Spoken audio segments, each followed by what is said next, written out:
Hello and welcome to Right Now. I'm Stephen Kent. Critical race theory and anti-racism is on the march, and the front lines of the battle against it are drawn in Loudoun County, an obscure little county in Northern Virginia just outside of DC, which has very much captured the national attention around parents' push against anti-racism programs and policies in the public schools. There's a really important article that I think all of y'all should read that is out in the American Mind. That's theamericanmind.org. It's called The Battle of Loudoun County, and it is by writer Nate Hochman. He joins me now. Time to chat. Thanks, Stephen. Good to be here. Yeah, so you described the Virginia School District, Northern Virginia. It's actually just about 30 miles away from me here, as the tip of the spear in the nationwide fight over critical race theory.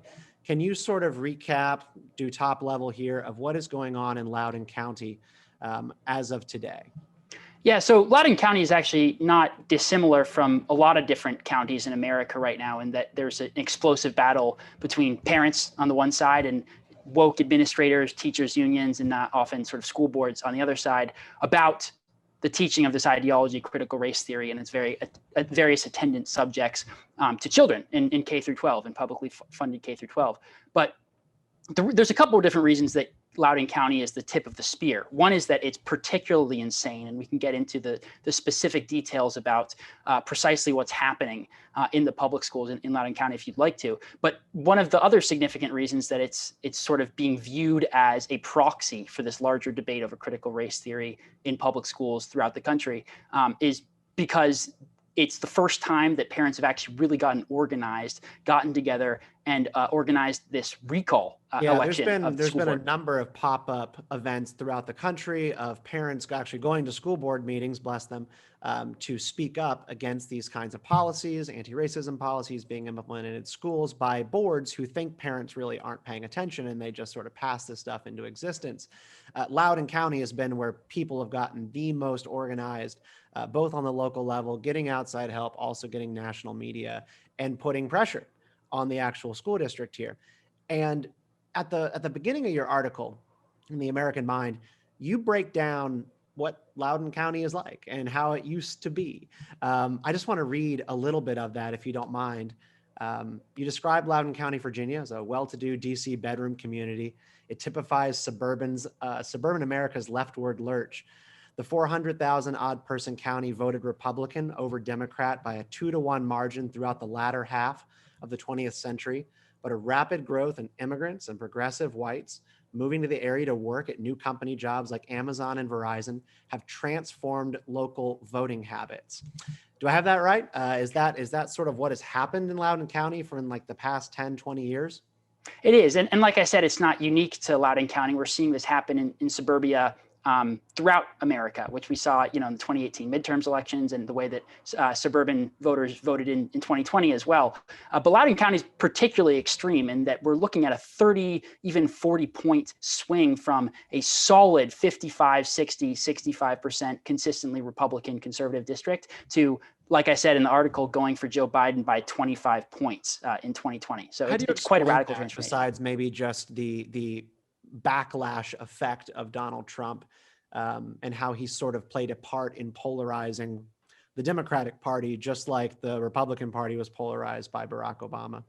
Well, like I said, in Loudoun, it's a lot of people moving in. I mean, Loudoun County, the population quadrupled over the course of the last 3 decades. So 1 in 4 people in Loudoun is foreign born now, whereas it was 85% white in the 1990s. And you have a lot of young progressive whites from progressive coastal cities moving in and importing their politics as well. If I have to say, I mean, one of the things that I've always thought about these anti-racism policies, particularly in public schools, is I kind of laugh about it as being like, this is white people at work. this is white progressives at work. And when you point to immigrants kind of coming to this area from out of the country over the past 10 years, that actually didn't click with my understanding of how I think immigrants tend to think about racialized politics. Why do you think that immigration is driving this turn in Loudoun County towards racialization of school curriculums? Well, to be clear, I don't think immigrants are importing critical race theory. Actually, I critical don't race either. theory it's a uniquely American institution. But immigrants are voting for people who institute critical race theory. Often the woke white progressives that you and I are talking about, right? Immigrants, particularly the type of immigrants who are coming to Loudoun County, vote overwhelmingly for the Democratic Party, and it's local Democrats by and large who are instituting this ideology in public schools. Right. So yeah, I think that's where the disconnect is that you're talking about them as Democratic voters, and then you have Democrats pushing through these policies, largely championed by progressive whites in the area, going to work for these tech companies, Right. upper middle class, that kind of thing. Right. That's right. Yeah, it's precisely that. It's a lot of things. Times I think immigrants don't necessarily know what they're voting for. The Democratic Party presents itself as one thing in immigrant communities, and then often, institutes this woke, predominantly white progressivism that immigrants you're correct, aren't particularly interested in. But the effect is the same as far as the political transformation of the county. So this started going in about 2019 in Loudoun County. It started sort of at a simmering, slow boil, and now it is fully aflame in Loudoun. Where did this start, and why did Loudoun County initially pursue anti-racism policies as extreme as the ones they are? So there was a reform of the entire school district started a couple years ago. It was, I guess, a year, almost exactly ago now. And it was this broad sort of equity reform. We're seeing these things in a lot of different school districts across the country right now. So that wasn't particularly unique.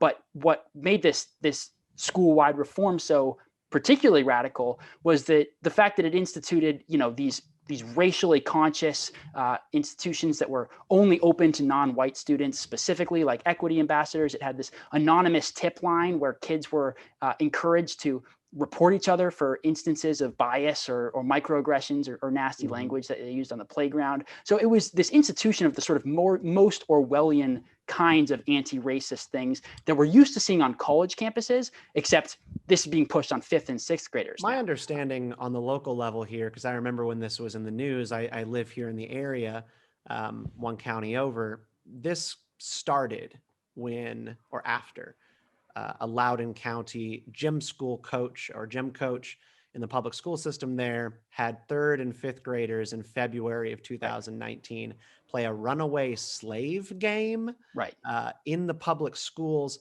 This was, of course, the moment of like reckoning when this thing got out. I mean, obviously, I think that's pretty ugly. The details of it are a little bit fuzzy, but that's what sort of set all of this off. So it's not like without cause that we got to this point. Someone's moral failing partially put us in this position. Right. Yeah, it certainly served as the prerogative. And there were other instances, to be fair, of non-white students reporting being called racial slurs, right? So there weren't no prerogatives for this reform.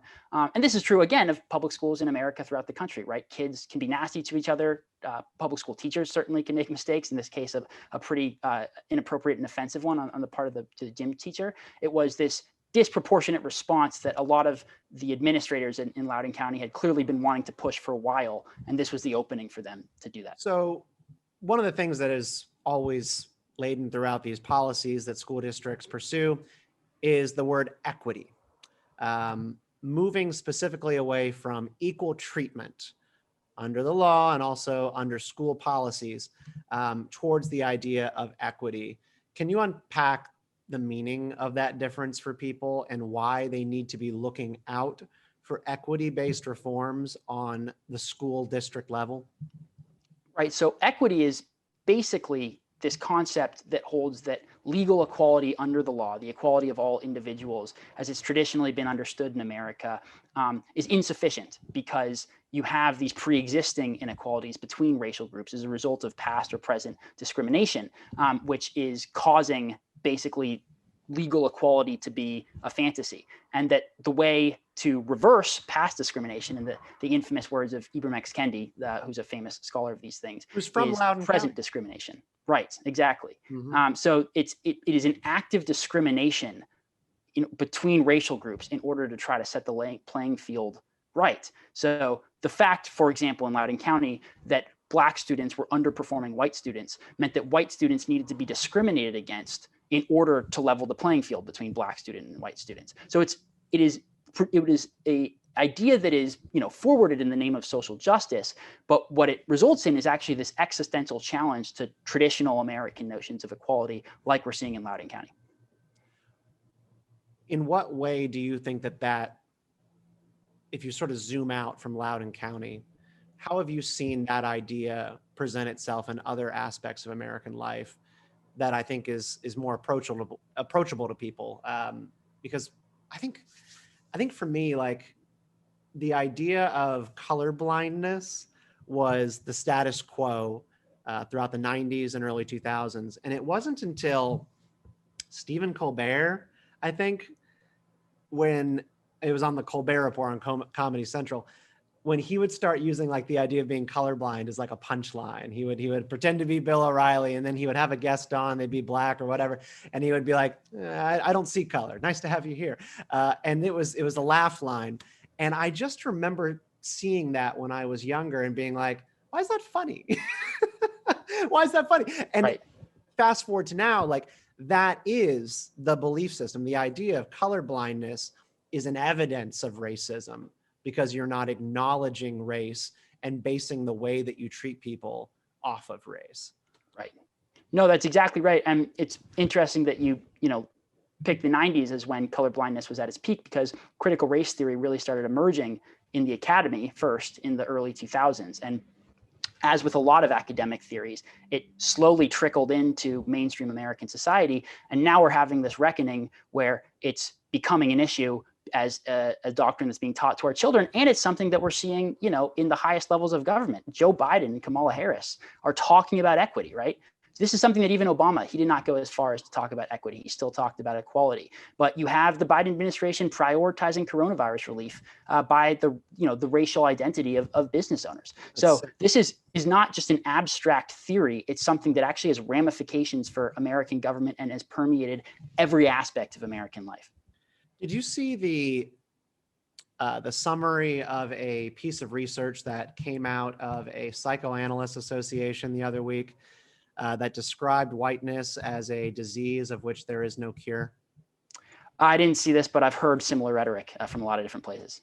My worry is that there is no end to where this kind of ideology goes.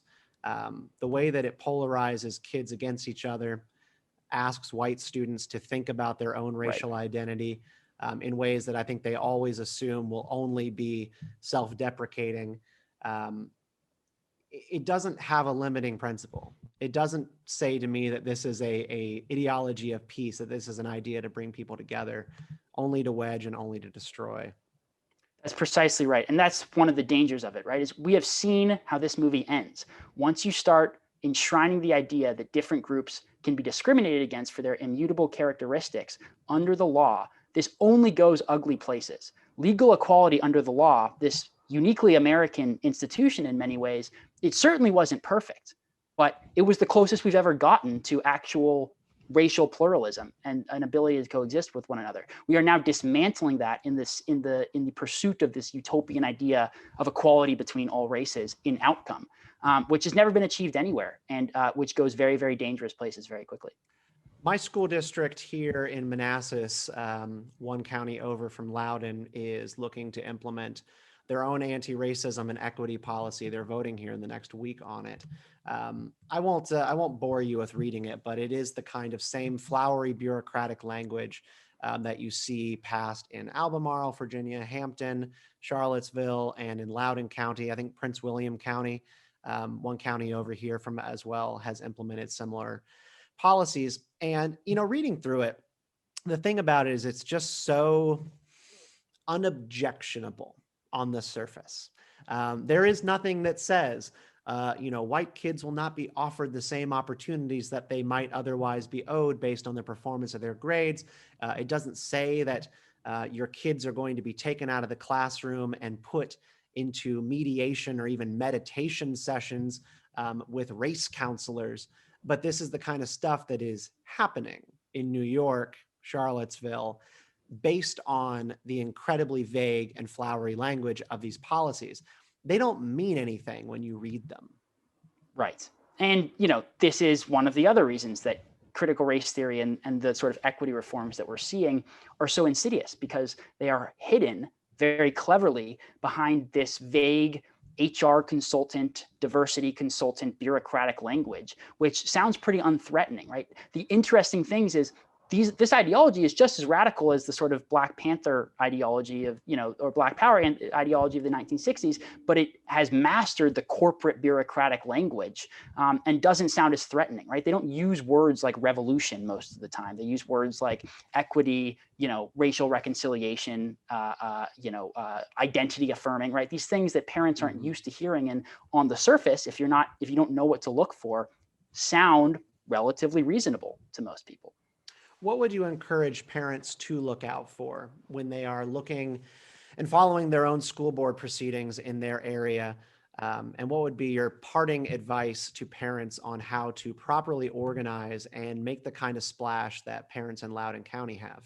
Well, look, words like equity are already a bad sign, right? Because what equity denotes as relatively unthreatening as it sounds is a fundamental departure from equality and discrimination based on a regime of group rights. So already, if your school board is using the word equity, they're going down the wrong path. But what I can recommend is to follow sort of Loudoun County's lead in terms of being incredibly vigilant, being invested in figuring out what they're teaching your kids, being invested in your local school board elections, because that's where these things are often decided, and organizing and getting together and talking to other parents and saying, what have you heard? What are they teaching your kids? My parent, my kid came home today and told me that they were teaching them this, right? That's what happened in Loudoun County. And that's why these parents caught this stuff pretty early on and got organized. But you have to be invested and you have to be paying attention and you have to actually try to understand what's happening, because a lot of teachers are invested in not having parents find out, what they're teaching their kids for obvious reasons. Most of these operational progressives scoot on into school board seats with less than 100 votes. Nobody participates in those elections, and the only people interested in running for those seats tend to be activists and social revolutionaries. Nate Hochman, thank you so much for coming on. He's a writer with The American Mind. You're an editor over there right now, right? No, just a writer this summer. Awesome. Well, it's really nice to have you on. Thanks for taking the time. Thanks. Appreciate it, Stephen.